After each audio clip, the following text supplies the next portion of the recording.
Ano? Ay, nakakauhaw. Wala na pala akong tubig dito. Delivery po. Tubig. Tubig? Ay, sa wakas, nandyan na yung tubig ko. Wait lang. Uy, pare, ikaw pala yan. Oo, Mare. Sasadline mo na akong delivery. Kasi kailangan kumita eh. Kasi ano mo naman, marami akong pinapaaral sa kolehiyo. Eh, si Mare mo pa. Addict din sa online sugal. Kaya kailangan kong magsipag, Mare. Sasadline din ako ng mga deliver sa tubig. Naku talaga yung Mari. Hindi na talaga nagbabago. Kaya Kahit nga, dati Mari. pa. Pagsabihan mo kayang Mare mo. Sige, pag nagkita kami, naku, parang lahat pinapasok mo na. Amazing! Grabe ka. Oo, Mare. Siyempre, alam mo naman, madiskarte din talaga ako, Mare. Baka mapano ka naman yan. Kayang-kaya yun, Mare. Oo nga pala, Mare. Saan pa ito ilagay ito? Ay, sorry. Napachika bigat, pa ako. Sige, dito mo na lang ilagay. Diyan mo na lang ilagay, pare. Pakiayos na lang, pare. Baka mahulog naman. Napagod, Ayan. Mare. Actually, Mare, ito na yung last na deliver ko. Dami ko na yung deliveran. Pang 10 na kayo eh. Ikaw yung last na customer ko, Mare. Ito kasi yung ginagawa ko ngayong diskarte, Mare, pag di-up ko. Kasi kailangan kumita. Eh, sakto naman nag-hiring sila doon na delivery. Eh, pinasok ko na agad, syempre.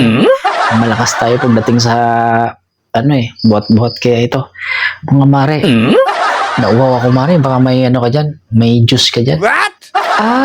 Wala akong juice pero may bread ako.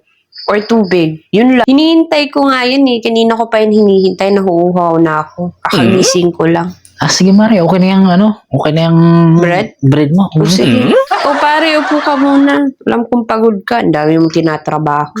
Salamat, Mare. Parang ako nga eh. Gusto mong trabahuin.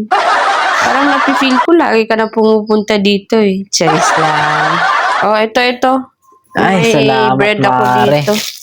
Ito may tubig lang. Wala na kasi kaming naubusan na. Di pa ako nakapag-grocery. Salamat, Mare. Gutom na. Si Mare mo kasi, pag natalo yun sa sugal, wala talaga sa mood. Pagdating ko sa bahay, inaaway lang ako. Kaya, ayun, magawa na lang ako ng diskarte, Mare, para humita ng extra. Kawawa ka naman. Mare, wala talaga kayong wala kayong may kulay? Wala. Yung ibibigay ko sa'yo, di pa ako nakapag-grocery. Sakto, Mare. Bili na lang ako sa sa tindahan. Pero, Mare, ako lang madaling mo ng tilapay. Sige, dalhin mo. Para marami to para share din kami ng Mare mo. Sige, parang bibigay ka din sa anak mo. Sige, Mare, salamat yung sinapay. Sige, ingat ka.